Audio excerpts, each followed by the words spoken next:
नमस्कार, मैं डॉक्टर श्वेत गोस्वामी, अकादमिक निदेशक सिंथेसिस, आप सभी का ऑनलाइन गुरु मंत्र प्रोग्राम में स्वागत करता हूं। और उसके पश्चात मैं आपका धन्यवाद भी करना चाहूंगा कि आपने अपना कीमती समय जो है वो इस प्रोग्राम को डिवोट किया। और आज इस प्रोग्राम का दूसरा दिन है और उस दूसरे दिन में हम विशेष जो है एक टॉपिक पर चर्चा करने वाले हैं जिसको हम कह रहे हैं ऑनलाइन एजुकेशन की उपयोगिता या विधि वो कैसे काम करेगी।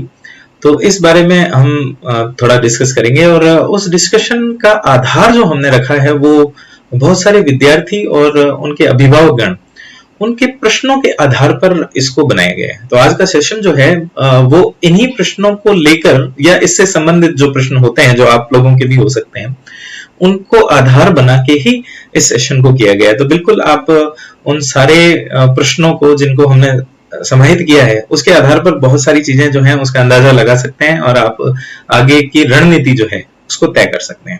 तो सर्वप्रथम तो हम कुछ विद्यार्थियों के व्यू देखते हैं और वो व्यू जो है उसके आधार पर मैं अपने जो है आंसर देना शुरू करूंगा, जिससे ये सेशन जो है उसमें बहुत सारी उपयोगी बातें निकल के आएंगी। तो शुरू करते हैं। सबसे पहले एक विद्यार्थी जो है वो क्या पूछ रहा है उससे बात करते हैं। तो नमस्ते सर, पेरेंट्स और सभी रिलेटिव्स हमें ऑफलाइन क्लास को ही बेटर बताते हैं, तो क्या ऑनलाइन क्लास भी इसी तरह यूजफुल रहेगी? क्या ऑनलाइन क्लास भी हमें ऑफलाइन क्लास जितना ही बेनिफिट दे पाएगी?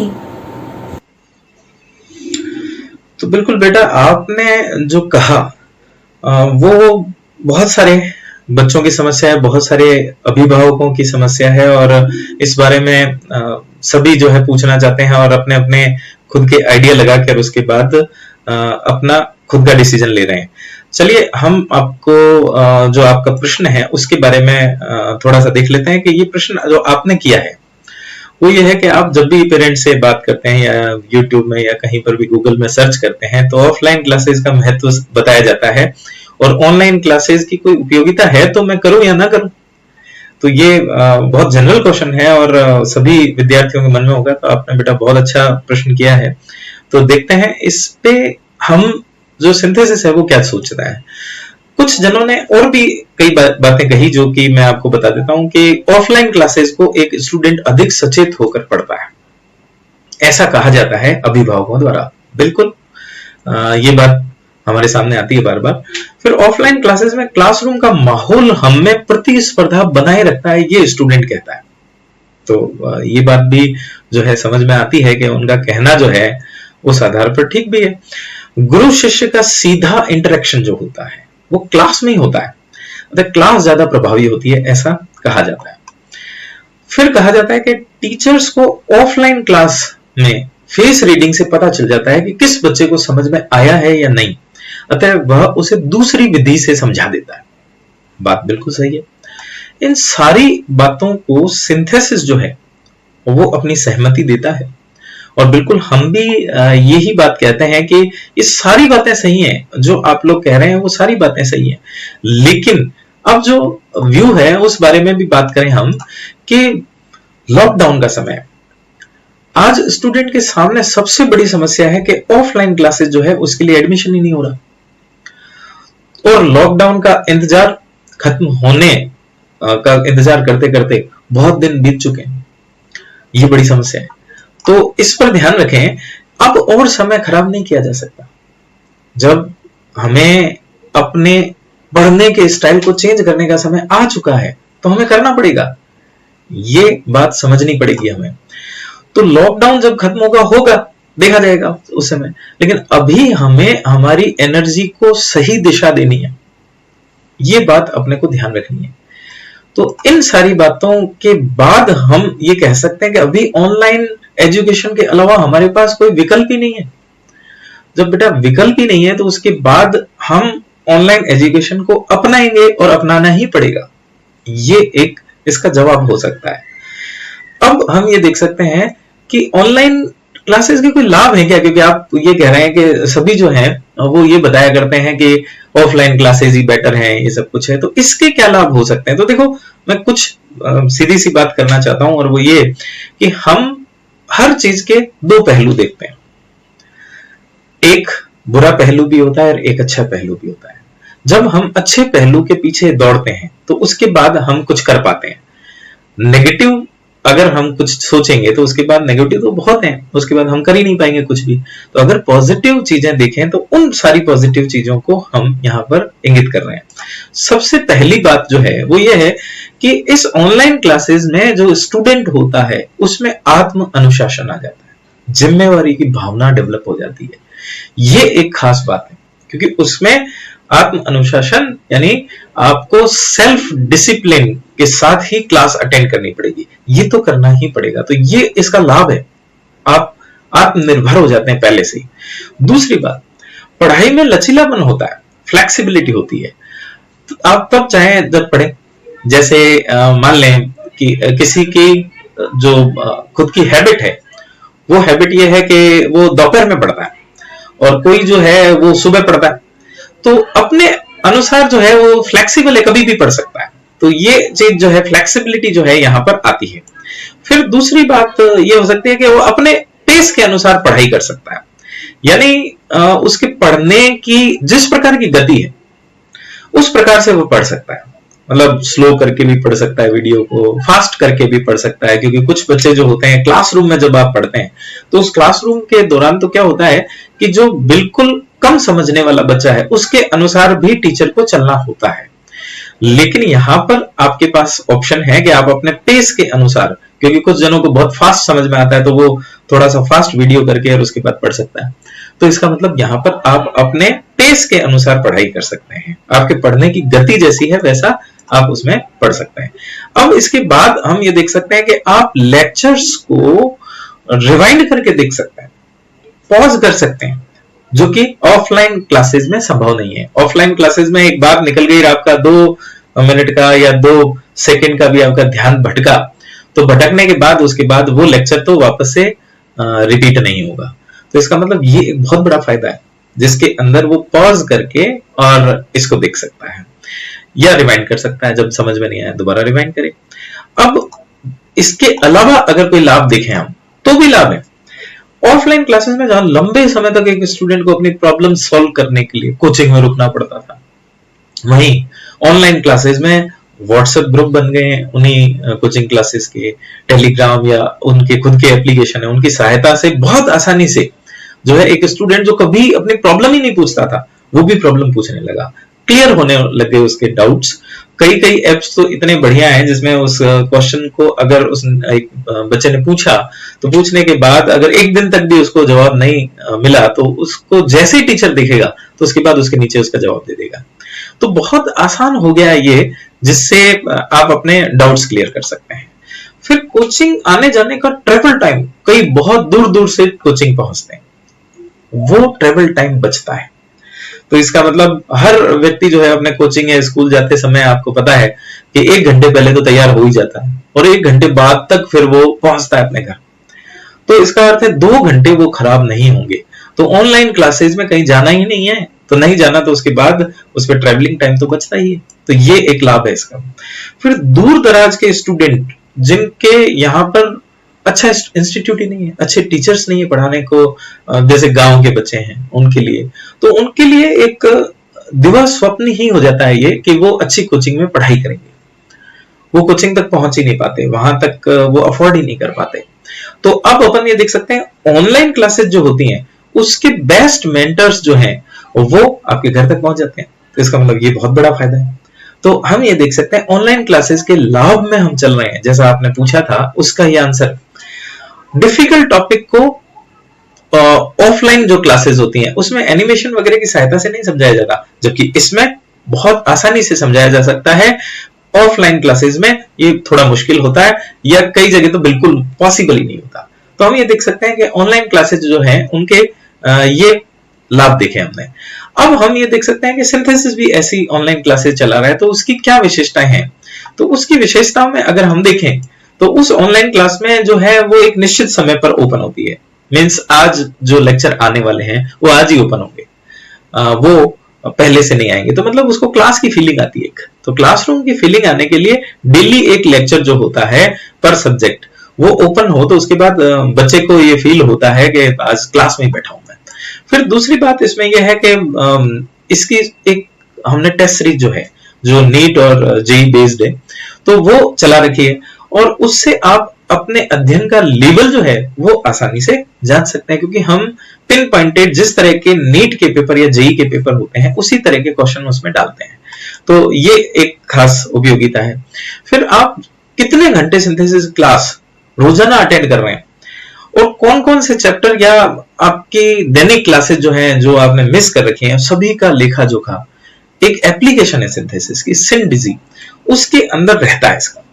और प्रत्येक स्टूडेंट इसमें जान भी सकता है कि भाई मैंने जब से ज्वाइन किया है तब से लेकर अभी तक कितने घंटे इसमें पढ़ाई की है। उसके पेरेंट्स भी जो है वो उसमें जान सकते हैं, जो उन्होंने टेस्ट दिए हैं उन टेस्ट का रिजल्ट उसमें देख सकते हैं। वो तो डेटा जो है उससे वो एनालाइज कर सकता है कि मैंने कितना कोर्स अभी तक जो है वो कर लिया है, तो ये इसमें देख सकते हैं हम।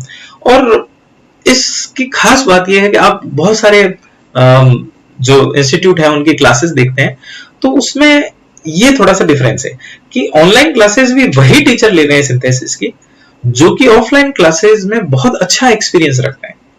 सब्जेक्ट पर उनकी पकड़ बहुत मजबूत है, शानदार है, तो इसलिए वो उन्हीं टीचर का सामना आपसे होता है, आपसे रूबरू होते हैं वो, तो ये उसकी खासियत है। फिर सिंथेसिस की ऑनलाइन क्लासेस खास रूप से कहा जाता है, आप पेपर में पढ़ते हैं कि जब भी ऑनलाइन क्लासेस होती हैं तो जूम ऐप में ली जाती हैं, तो ऐसा कुछ भी नहीं है।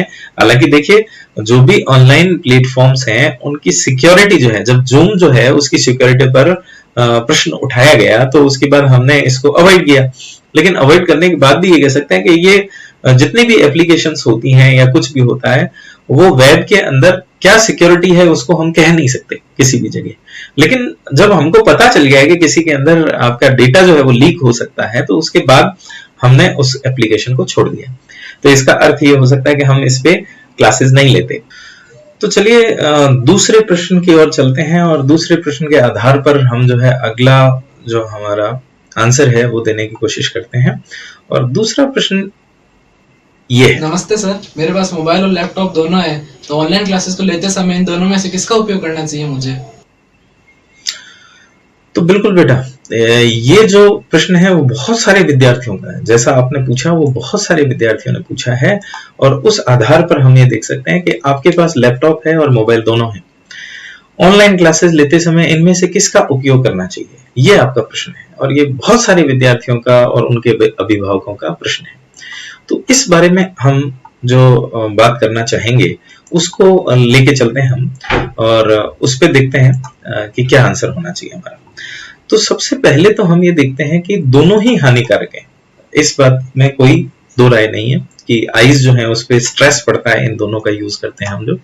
लेकिन अगर आपके पास ऑप्शन है मोबाइल और लैपटॉप, उसमें से किसी एक का चयन करना है आपको, तो चयन करना है तो आप लैपटॉप का उपयोग करें, क्योंकि उसमें थोड़ी डिस्टेंस मेंटेनिंग हो जाती है।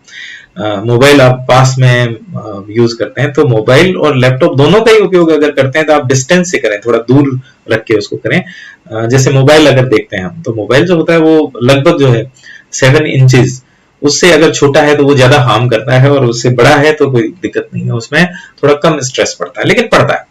तो हम ये देख सकते हैं कि लैपटॉप में थोड़ी दूरियां ज्यादा होती हैं, तो उसकी वजह से आईज पर जो है, आईज की रेज जो होती हैं आईज पर आने वाली, वो थोड़ी सी फैल जाती है। तो इसका मतलब उसका उपयोग थोड़ा ठीक है, इससे मोबाइल में थोड़ा ज्यादा थकान महसूस होती है। फिर और बात एक मैं बता सकता हूं आपको कि अगर आपके घर में बटर पेपर है, बहुत पतला सा पेपर होता है, तो उसको टेप की सहायता से लैपटॉप पर चिपका दें, तो क्लियरिटी जो होगी वो थोड़ी सी डिम जरूर होगी, लेकिन आपको सब समझ में आएगा उसमें। तो इसका मतलब पेपर, वो बटर पेपर आप मोबाइल स्क्रीन पर भी लगा सकते हैं, लैपटॉप की स्क्रीन पर भी लगा सकते हैं। उससे क्या होगा कि थोड़ा डिम लाइट हो जाएगा उसका, और सीधी रेज जो आती है आपके, रेडिएशन का दुष्प्रभाव जो होता है आंखों पर, वो कम पड़ेगा। तो इसका मतलब अगर आप इन दोनों में से यूज करना चाहते हैं, क्योंकि हमारे पास और कोई चारा नहीं है, अभी हमको यूज ही करना पड़ेगा ऑनलाइन क्लासेस के लिए, इन सारी चीजों को हमको थोड़ा नजरअंदाज करना पड़ेगा। लेकिन ज्यादा अगर हार्म होता है, क्योंकि 3-3, 4-4 घंटे कम से कम आप मोबाइल पर होते हैं, या फिर आप ये देख सकते हो कि उसके अंदर एंटी ग्लेयर वो टेक्नोलॉजी का आपका चश्मा है या नहीं, या आप कुछ ऐसी जो डिवाइस है उसको यूज कर रहे हैं कि नहीं, तो उस पे आप बटर पेपर जो है बहुत सिंपल स्टेशनरी दुकान में मिल जाएगा। अगर स्टेशनरी दुकान आपके पास अवेलेबल है, घर पे है, तो बहुत बेटर है, नहीं है तो उसके बाद उसकी थोड़ी सी लाइट डिम करके और उसके बाद पढ़ें, तो जिससे रेडिएशन का प्रभाव कम हो। तो ये होना चाहिए इसके अंदर। चलिए अब तीसरे प्रश्न की तरफ चलते हैं और उसमें विद्यार्थी जो है वो क्या पूछ रहे हैं उसके बारे में अपना जवाब देने की कोशिश करते हैं, तो वहां चलते हैं हम। नमस्ते सर, मेरा सवाल ये था कि मैं YouTube के फ्री चैनल से पढ़ाई करता हूँ, उसमें एक चैप्टर से संबंधित कई ऑप्शंस अवेलेबल होते हैं, तो उसमें से बेस्ट ऑप्शन सेलेक्ट करने के कारण मेरा बहुत सारा टाइम वेस्ट हो जाता है, तो उससे कैसे बचा जाए? तो बिल्कुल आपने जो बात कही उस बात के अंदर खास बात है, बहुत सारे बच्चे जो है वो YouTube जो है उसके अंदर पढ़ाई कर रहे हैं और उसके बाद उस पे देखते हैं वो कि उस पे क्या किस तरह से वो चूज करें, और उनके पास बहुत सारे ऑप्शंस होते हैं और उन ऑप्शंस में वो ढूंढते ढूंढते ही उसके बाद परेशान हो जाते हैं कि कैसे उसको चूज करें। तो मैं इसका आपकी जो समस्या है उसको ले लेता हूं और उस समस्या में देखते हैं कि उसका आंसर क्या हो सकता है। सबसे पहले तो आप एक बात समझें कि ऑनलाइन क्लासेस जो हैं वो आत्म अनुशासन और जिम्मेवारी की भावना को विकसित करता है, ऐसा मैंने शुरुआत में कहा था। आपको आत्म अनुशासन यानी सेल्फ डिसिप्लिन में रहना पड़ेगा। बहुत सारे ऑप्शन आपको जो है इस तरह से चूज करते समय खूब एक चैनल से दूसरे चैनल में शिफ्ट हो रहे हैं, ऐसा नहीं करना है। आप अनुशासन में रह के और उसके बाद जिम्मेवारी के साथ आपको पढ़ना है, ये आपको याद रखना है। दूसरी बात, अगर आप जल्दी उसके अंदर कोई भी चैनल चूज कर लेते हैं और उसके बाद पूर्ण विश्वास के साथ उसके साथ जुट जाते हैं तो आपको फायदा होगा, क्योंकि कोई भी चैनल जो होगा वो लगभग आपको अपने मंजिल तक पहुंचाने की कोशिश करेगा। सभी अपनी अपनी तरह से एफर्ट करते हैं, तो उस एफर्ट में आपको जो है वो बहुत कुछ फायदा ही होगा। फिर उसके बाद अपन ये कह सकते हैं कि उनके लेक्चर को आप फॉलो करो, उन्हें समझने की कोशिश करो, क्योंकि समझना आपको है। अल्टीमेटली तो आपको सेल्फ स्टडी करनी है ना, तो आपको मेमोराइज जब तक आप नहीं करोगे तब तक कुछ भी याद नहीं होगा। तो आप एक बात और कर सकते हैं इसके अंदर कि यदि आप किसी चैनल को आपने चूज कर लिया, जैसे आप नीट की तैयारी कर रहे हैं और नीट की तैयारी में आपने देखा कि उसके अंदर जो है बायो की तैयारी कर रहे हैं स्पेशली, और बायो के लेक्चर को आपने देखा और उस चैनल के अंदर बायो के लेक्चर को बहुत बढ़ा चढ़ा के समझाया गया है, और उसके बाद एनसीईआरटी जो है उसको छोड़ते हुए या उसको समझा के उसके एक्सेस में आपको याद कराया जाता है, तब आप अपने चैनल को शिफ्ट कर सकते हैं। क्योंकि बायोलॉजी जो है उसको कहा जाता है कि उसके अंदर एनसीईआरटी जो है वही बाइबल है, वही कुरान है, वही गीता है, सब कुछ वही है। तो इसका मतलब आपको एनसीईआरटी से ज्यादा डेविएट करके नहीं पढ़ना है।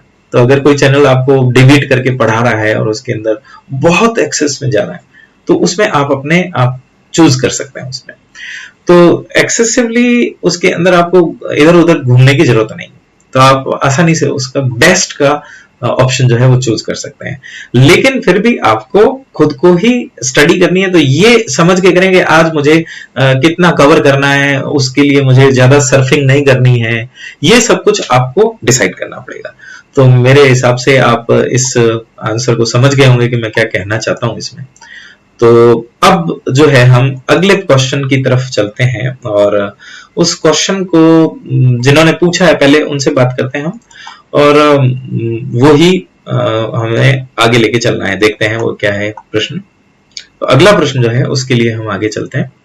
गुड मॉर्निंग सर, मैंने आज नेट पे बहुत सारे ऑनलाइन कोर्सेज सर्च किए, तो मैं उनको देख के बहुत कंफ्यूज हो गई। मुझे कौन से क्राइटेरिया पे कौन सा ऑनलाइन कोर्स लेना चाहिए, कौन सा मेरे लिए बेस्ट होगा, प्लीज हेल्प मी सर। बिल्कुल, जो आपने कहा वो भी एक बड़ी समस्या है, क्योंकि उस समस्या को लेकर बहुत सारे विद्यार्थी जो हैं वो जूझ रहे हैं और जूझ रहे हैं, तो उसके अंदर भी हमें पता होना चाहिए कि इसका आंसर क्या होना चाहिए। तो जनरली जो आपने कहा कि भाई ऑनलाइन क्लासेस के बहुत सारे विकल्प उपस्थित हैं और उसके बाद हम ऑनलाइन क्लासेस का चयन कैसे करें, क्या क्या सावधानियां रखें, तो उसमें मेरे हिसाब से आपको क्या करना चाहिए कि सबसे पहले तो आप जिस चैनल या कोचिंग क्लास के कोर्स का चयन कर रहे हैं उसमें लेक्चर लेने वाली फैकल्टी का एक्सपीरियंस कितना है वो आप देख लें, क्योंकि अगर वो बहुत लंबे समय से पढ़ा रहे हैं तो इसका मतलब उन पर जो सब्जेक्ट की पकड़ होगी वो बहुत शानदार होगी।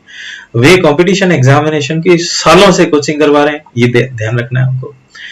आजकल कई युवा जो हैं, मैं ये नहीं कहता कि सभी को युवा को जो है वो अवॉइड करें आप, लेकिन उसके अंदर ये है कि उनको कोई एक्सपीरियंस नहीं है और वे अपना चैनल या कोर्स लॉन्च कर गए और उनके फॉलोअर्स भी, क्योंकि युवा हैं इसलिए बहुत सारे फॉलोअर्स भी बन गए। तो उसको देख के आपको कोर्स का चयन नहीं करना है। यदि वो बहुत ट्रिकी तरीके से, क्योंकि देखो ऐसा होता है कि स्टूडेंट की भावना समझता है, तो इसका मतलब अगर वो ट्रिकी तरीके से आपको कुछ मेमोराइज कराते हैं, कुछ टिप्स देते हैं और खुद की परेशानी बताते हैं, बिल्कुल उनको देखना जरूरी है। लेकिन उसके बाद सिर्फ उसी को चूज करके कि उसके फॉलोअर्स बहुत ज्यादा हैं, ये ठीक नहीं है। आपको एक्सपीरियंस और उसके बाद चैप्टर जो है उनको कैसे समझाया जा रहा है टीचर्स के द्वारा, और नीट या जेई की प्रिपरेशन आप कर रहे हैं अगर, तो उसके अंदर किस टाइप के क्वेश्चन अभी तक पूछे गए हैं और उसका पैटर्न क्या है वो उसके अंदर नहीं बताया जा रहा है, तो उसके बाद मेरे हिसाब से वो बेकार है। तो इसके अनुसार आपको अपने चैनल्स का चुनाव करना चाहिए या फिर ऑनलाइन क्लासेस का। फिर कोर्स में रेगुलर जो टेस्ट सीरीज आपकी ली जाएगी वो नीट और जेई जो है उसके आने वाले प्रश्नों के स्तर का है या नहीं, मैं यही कह रहा था अभी का एक्सपीरियंस होगा तो उसके अंदर जो फैकल्टीज होंगी वो उन्हीं टाइप के क्वेश्चन जो है चूज करके डालेंगे, ये देखना बहुत जरूरी है। तो आप इन सारी चीजों के मद्देनजर आप अपने कोर्स का जो है वो चयन करें। तो मेरे हिसाब से आपका आंसर मिल गया होगा आपको। तो हम अब जो है अगला प्रश्न जो है वो लेते हैं और अगले प्रश्न के बारे में देखते हैं कि विद्यार्थी क्या पूछना चाहते हैं। तो ये हैं हमारे अगले विद्यार्थी।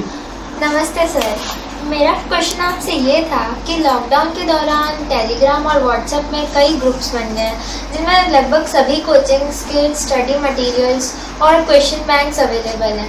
मैं इन्हें कलेक्ट तो करती जा रही हूँ पर इनका यूज़ नहीं कर पा रही हूँ, तो मुझे इसका सॉल्यूशन बताएं। बिल्कुल, जो आप कह रहे हैं वो आज लॉकडाउन की सबसे बड़ी समस्या है। लॉकडाउन जैसे ही हुआ है उसके बाद आप देख सकते हैं कि बहुत सारे ग्रुप्स जिनको कहते हैं वो उनकी बाढ़ आ गई है, चाहे वो व्हाट्सएप ग्रुप हो चाहे टेलीग्राम ग्रुप हो, आपको बहुत सारे ग्रुप मिल जाएंगे। और जो आपकी समस्या है उसमें ये कि आपके पास उन ग्रुप में सारे कोचिंग्स के नोट्स, क्वेश्चन बैंक सब अवेलेबल होंगे, आपको कुछ ही आपसे वो पैसे लेकर आपको भेज देंगे। तो इस तरह की स्थिति में आप डिस्ट्रैक्ट होंगे, ये तो तय है। तो आपको क्या करना चाहिए? तो मेरे हिसाब से अगर इसमें ये कहा जाए कि आपने अपनी पढ़ाई के दौरान कोई नोट्स बनाए क्या, यदि बनाए हैं तो उससे बेहतर कुछ भी नहीं है। कोई कोचिंग के नोट्स, कोई किसी का एक्स्ट्रा लेने की जरूरत नहीं है जब आपने नोट्स अपने बना रखे हैं तो, जिसमें आपने पढ़ाई की थी लॉकडाउन से पहले। फिर लॉकडाउन के दौरान नई चीज को लेना कोई मतलब नहीं उसके अंदर। फिर दूसरा, आप अपने नोट्स को आसानी से कम समय में याद कर सकते हैं। सही बात तो ये है, क्योंकि दूसरे नोट्स आप पढ़ोगे तो उसके बाद वो आपके नोट से सिमिलर नहीं होंगे, अलग टाइप के होंगे। तो इसलिए आप अपने ही नोट्स जो हैं उसको फॉलो करें। फिर अगर आप किसी कोचिंग में पढ़ते हैं या आप कोचिंग के नोट्स को फॉलो कर रहे थे, उनके क्वेश्चन बैंक को आपने पूरा कर लिया, तो उन्हें रिपीट करें, क्योंकि रिपीटेशन के अंदर आपको बहुत ज्यादा याद होता है। कोई नई चीज करने का मतलब नहीं है, क्योंकि आपने जो कुछ किया उसको तो मेमोराइज करें, वो तो भूल जाएंगे, नई चीज जो है उसका कचरा और भर जाएगा। इसका मतलब आप लोगों को सबसे पहले जैसी स्टडी आपकी चल रही थी लॉकडाउन से पहले उसी तरह से उसको फॉलो करना है। फिर हम ये कह सकते हैं कि मार्केट में अगर देखोगे तो पहले भी तो बुक्स और नोट्स खूब सारे उपलब्ध थे। क्या आप उनके चक्कर में आ रहे थे और उसके बाद आप उनको याद कर रहे थे? नहीं, आप अपने नोट्स जो है उस पर विश्वास करके और उसके बाद उससे मेमोराइज कर रहे थे। तो अब भी यही करना है आपको, नहीं तो वो भूल जाएंगे आप। तो ये आपको करना चाहिए। फिर अगर आपने जो क्वेश्चन बैंक करा है वो बेकार नहीं है, क्योंकि उसके क्वेश्चन बैंक को आप जब देखते हैं तो आपको ये लगता है कि ये तो मुझे आता है, ये सारी चीजें मैंने कर ली। लेकिन जो रिपीट होने के बाद याद होता है आपको, वैसा याद कभी नहीं होता। तो इसलिए आप उन क्वेश्चन बैंक और नोट्स पर विश्वास रखें, कोई दिक्कत नहीं है आपको। ज्यादा किसी व्हाट्सएप ग्रुप या टेलीग्राम ग्रुप से नोट्स वगैरह जो हैं वो ना तो मंगवाने का कोई कष्ट करें और ना ही उस पर ज्यादा विश्वास रखें। मेरा मानना तो ये है। तो ये आपकी समस्या जो है उसका समाधान हो गया होगा मेरे अनुसार। तो ऐसा कुछ बहुत सारे विद्यार्थी जो हैं वो फील कर रहे हैं। तो चलिए हम जो है इसके बाद का जो प्रॉब्लम है उसको देखते हैं कि विद्यार्थी जो हैं वो क्या चाहते हैं इसके बाद, और उन्होंने क्या क्या कहा है। देखते हैं अगले विद्यार्थी क्या नमस्ते सर। समस्या है। सर, इस लॉकडाउन के दौरान पढ़ाई में कंसंट्रेशन नहीं बन पा रहा, इसके लिए हम क्या करें? बिल्कुल, आप जो कह रहे हैं वो भी बहुत सारे बच्चों की ये समस्या है, और ये जो समस्या है उसके बारे में बहुत सारे बच्चों ने, अभिभावकों ने हमसे कहा कि भाई कोचिंग में जब जा रहा था तब उसका कंसंट्रेशन बन रहा था, अब उसका नहीं बन रहा है, क्या किया जाए। तो आपकी जो है वो कॉमन समस्या है, एक कंसंट्रेशन नहीं बनता, और उसके लिए हम क्या करें। तो उसके लिए देखो बेटा, बात ये है कि बहुत सारी चीजें हमको देखो अपने हिसाब से करनी होंगी मैनेज। जैसे आप जिस रूम में पढ़ते हैं तो उसमें डेस्क और कुर्सी लगाकर वैसे ही बैठे जैसे स्कूल या कोचिंग में बैठा करते थे, तो आपकी फीलिंग वही आएगी। क्योंकि आप अगर बेड पे लेट के पढ़ रहे हैं उसमें, तो उसमें फीलिंग ही नहीं आएगी। तो आपको सबसे पहला काम तो ये करना होगा कि अपने रूम में डेस्क और कुर्सी लगा कर बैठे।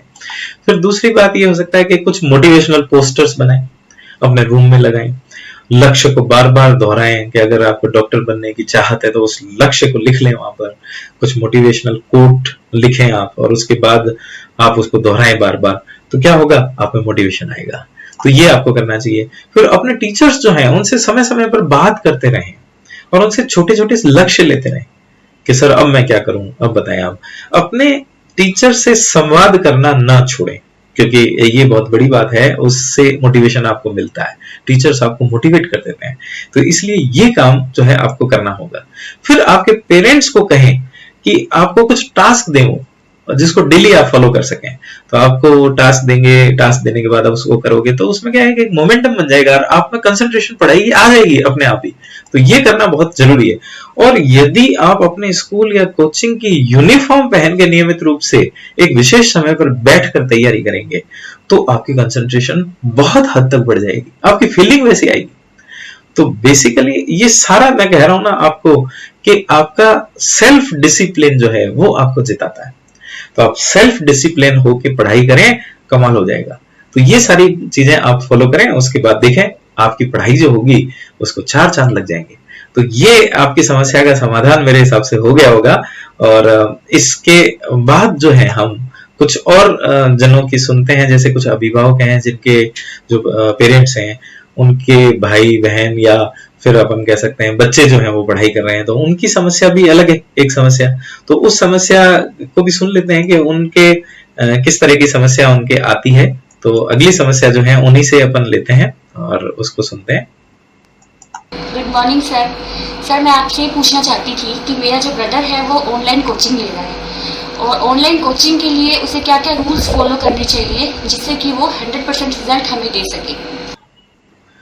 बिल्कुल, जैसे आप जो है चिंता कर रहे हैं अपने भाई के लिए, वैसे सभी लोग जो हैं वो चिंतित हैं आज के दौर में कि उनको सफलता मिलेगी या नहीं।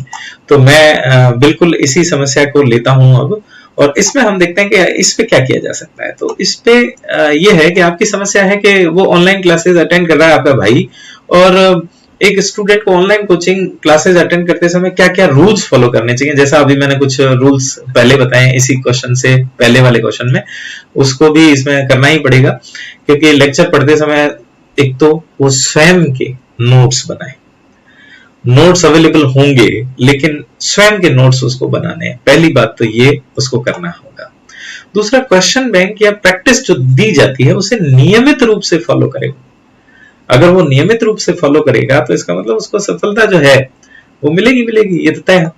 फिर उसके बाद अगर कोई टेस्ट सीरीज उसमें चल रही है, क्योंकि जितने भी कोर्सेज हैं उसमें टेस्ट सीरीज भी चलती है, कोई टेस्ट छोड़ना नहीं है उन्हें, तो टेस्ट जो है उसको फॉलो करना है। फिर उसके बाद टेस्ट में जो गलतियां रह गई हैं, जो गलतियां रही उनका एक प्रॉब्लम सॉल्विंग रजिस्टर बनाए और उसमें लिखे। ये करना बहुत जरूरी है क्योंकि आपसे कोई गलत हो गया है क्वेश्चन, उसको छोड़ना नहीं है, उसको आपको दोबारा रिपीट करके लिखना है जिससे वो याद हो जाए, अगली बार गलती ना हो। और हार्ड क्वेश्चन होते हैं उनको भी लिखकर सॉल्व करें। ये जो आपको पहले जो मैंने एक विद्यार्थी के क्वेश्चन का आंसर दिया था उसके साथ साथ ये फॉलो करवाना है। तो ये जब वो फॉलो करेंगे उसके साथ जो है आपको एक बात नजर आएगी कि प्रैक्टिस जो होती है वही एक स्टूडेंट को परफेक्ट बनाती है। तो प्रैक्टिस करता रहे तो वो स्टूडेंट जरूर जीतेगा। तो बिल्कुल ये सारी चीजें फॉलो करवाएं आप अपने भाई को, निश्चित तौर पर उसे सफलता मिलेगी। तो मेरे को लगता है कि ये आपका जो आंसर है उससे आप संतुष्ट होंगी। और फिर एक और क्वेश्चन देख लेते हैं हम, और उस क्वेश्चन जो है उस पर देखते हैं कि क्या पूछा गया। नमस्कार सर, मैं आपसे ये पूछना चाहती हूँ कि जब पहले बच्चे ऑफलाइन किसी संस्था में स्टडी करने जाते थे या स्कूल में जाते थे, तब उनकी रिपोर्टिंग हमारे पास रहती थी कि वो कितने घंटे अपनी स्टडी को दे रहे हैं। लेकिन अब समस्या ये, जब ऑनलाइन बच्चा पढ़ता है तो वो हमें ये पता नहीं पड़ता वो कितने घंटे स्टडी को दे रहा है, क्योंकि अब सोशल मीडिया की तरफ अगर हम जाएं तो उसमें डिस्ट्रैक्ट हो सकता है बच्चा, क्योंकि उसका माध्यम व्हाट्सएप, यूट्यूब या और भी चैनल हैं। तो आप हमें इसका सॉल्यूशन बताएं। बिल्कुल, एक अभिभावक के तौर पर आपका प्रश्न जो है वो बहुत लाजमी है, और ये जो है बहुत सारे अभिभावक जो हैं इसी तरह के प्रश्न करते हैं और उसका आंसर देना भी जरूरी है। तो हम बात करते हैं कि आप जो कह रहे हैं उस बात में ये है कि जब ऑफलाइन आपका बच्चा कोचिंग जाता था तो उसमें वो 5-6 घंटे जो है वहां पर पढ़ के आ जाता था, तो हमें पता चल जाता था कि वो क्लासेस जो है अटेंड करके आ गया है, कुछ पढ़ाई करके आया होगा वहां पर। लेकिन ऑनलाइन क्लासेस जब अटेंड करता है तो वो 5-6 घंटे जो लेक्चर देख रहा है या फिर मोबाइल में कुछ सोशल मीडिया जो है उस तरफ डिस्ट्रैक्ट हो गया है, इसके बारे में हमें कुछ पता नहीं चलता। उससे पूछते हैं तो उसके बाद वो जो है हमें डांट भी देता है, ये कह देता है मम्मी पापा आपको विश्वास नहीं है क्या, मैं क्या कर रहा हूँ, मैं पढ़ाई तो कर रहा हूँ और आप इतना ही विश्वास नहीं करते। कुछ बच्चे झूठ भी बोल रहे होते हैं और कुछ सही भी बोल रहे होते हैं, तो उस पर हम जो है उस पर कैसे कंट्रोल करें। तो इस क्वेश्चन के आंसर में मैं ये कहना चाहूंगा कि सबसे पहले जो बात है कि ऑनलाइन कोचिंग में लेक्चर पढ़ने का पूरा टाइम उपलब्ध होता है, चाहे वो किसी भी कोचिंग क्लासेस के ऑनलाइन लेक्चर हैं तो उसमें लेक्चर पढ़ने का पूरा टाइम उपलब्ध होता है, क्योंकि डेटाबेस जो होता है वो ऑफलाइन की तुलना में भी बेटर है इसके अंदर। तो आप बिल्कुल उस पूरे टाइम को जो है चेक कर सकते हैं, और साथ ही दैनिक रूप से आपका बच्चा कितना समय एक विशेष ऐप पर दे रहा है इसका भी आसानी से पता लगाया जा सकता है, तो आप उसको पता कर सकते हैं। तो ये आप उसमें ध्यान रखें। फिर ऑनलाइन कोर्सेज जो है वो अगर डेटाबेस पर आधारित है तो उसमें आपके बच्चे की दैनिक एक्टिविटी वैसे ही चेक कर सकते हैं आप, आती रहती है। फिर उसके बाद आप उसने कौन सा टेस्ट दिया है, कौन सा छोड़ दिया, वह किस स्थान पर रहा, ये सब डेटा आपको उपलब्ध होता है, तो आसानी से उसको चेक कर सकते हैं आप उसकी रिपोर्ट। उसके अतिरिक्त अगर देखते हैं तो ऑनलाइन सोशल साइट्स के खतरों के बारे में बताना, ये तो हर पेरेंट्स का दायित्व है, आपको भी बताना होगा। और समझदार सारे पेरेंट्स जो हैं वो अपने बच्चों को समझाते ही हैं। अब बच्चा जो है वो सेल्फ कितना डिसिप्लिन्ड है ये तो, क्योंकि देखो बच्चे जो होते हैं वो अपने दिमाग का उपयोग जो है कई डेविएटेड होके भी करते हैं, तो उसके बारे में थोड़ा आपको ध्यान रखना ही पड़ेगा। ये तो दायित्व भी है हमारा पेरेंट्स का, सभी का, तो ये करना पड़ता है। और जो बच्चे हैं वो अपनी जिम्मेवारी समझे खुद, क्योंकि अभी देखो लॉकडाउन का समय जो है उस दौरान उन्हें अपनी खुद की सेल्फ डिसिप्लिन होने की जिम्मेवारी जो है उससे बचना नहीं, उससे निभाना है पूरी तरह से। तो बिल्कुल बच्चा जब तक ये सारी चीजें जो हैं वो नहीं फॉलो करेगा तो उसके बाद वो नहीं कर पाएगा। उस पे आपको भी नियंत्रित करके उसे ये समझाना पड़ेगा और उसे अपने आप में कंट्रोल करना ही होगा, क्योंकि ये एक ऐसा समय है जो हमने अपने जीवन में कभी नहीं देखा है। और शायद भगवान से हम यही सभी प्रार्थना करते हैं कि इस तरह का समय जो है कभी दोबारा लौट के ना आए। और आज लॉकडाउन 4 जो है उसकी स्थिति में हम गुजर रहे हैं, और बहुत मुश्किल है इस तरह का पहली बार जो एक्सपीरियंस हम जो है एक दूसरे के साथ शेयर कर रहे हैं, बड़ा मुश्किल है। उसके बारे में हमें पता ही नहीं है कि आगे क्या होने वाला है, किस तरह की स्थितियां बनने वाली हैं। हम तो यही होप कर सकते हैं कि सब कुछ अच्छा होगा, और अच्छा होगा तो उसके लिए हमें इन सारी चीजों को जो है वो जानना होगा और उसके साथ उनको फॉलो भी अपने बच्चों को कराना होगा, क्योंकि वो ही आगे के भविष्य हैं। तो इस परिचर्चा के अंदर हमने कई सारे विद्यार्थी और अभिभावकों के प्रश्नों को लिया और उसके बाद आप लोगों से इस बारे में चर्चा की। तो उम्मीद है आप लोगों को सभी को इनसे कुछ सीखने को मिला होगा, और उसके बाद आप कुछ डिसाइड करने में अगर आपको थोड़ा सा झिझक हो रही थी तो वो आप अच्छी तरह से डिसाइड कर पाएंगे। और अभी हमारे पास कोई दूसरा विकल्प नहीं है, इसलिए हमें इस ओर जाना पड़ेगा। तो बिल्कुल जब भी आपको ऑनलाइन कोचिंग अपने बच्चों को दिलवानी होगी तो इन सारे बिंदुओं का जो है एक बार स्मरण कर लें, तो उसके बाद आपको बहुत कुछ आसानी होगी। और सिंथेसिस इंस्टीट्यूट जो है वो हमेशा विद्यार्थियों के साथ है, और उसके बाद नए नए नित्य प्रयोग करके और अपने जो विद्यार्थी हैं उन पर मोटिवेशन जो है वो क्रिएट करने की कोशिश करता रहता है। और यहाँ तक कि कोई भी अगर विद्यार्थी पढ़ने की चाहत रखता है तो हम ऑफलाइन के अंदर जो है बहुत सारी बड़ी बड़ी स्कॉलरशिप जो है उनको प्रदान किया करते थे, और अब भी हम इसके लिए प्रतिज्ञाबद्ध हैं कि हर स्टूडेंट जो है उसकी हम किसी भी प्रकार से हेल्प कर पाए। तो ये सिंथेसिस परिवार जो है पूरी तरह से डेडिकेशन के साथ इस लॉकडाउन के पीरियड में लगा हुआ है। और भी किसी विद्यार्थी को कोई प्रॉब्लम होगी तो उसमें नित नए जो है प्रयोग करते हुए हम उनकी हेल्प करने की कोशिश करते रहेंगे। तो ये सेशन आपको अच्छा लगा होगा। आपको बहुत बहुत स्वस्थ रहने की शुभकामनाएं देता हूं। स्वस्थ रहें, सुरक्षित रहें, घर पे रहें, और सोशल डिस्टेंसिंग जो है उसका पूरा पालन करें, और लॉकडाउन के दौरान अपने आप को मैनेज करके ऑनलाइन स्टडी कैसे करनी है इसके बारे में अपना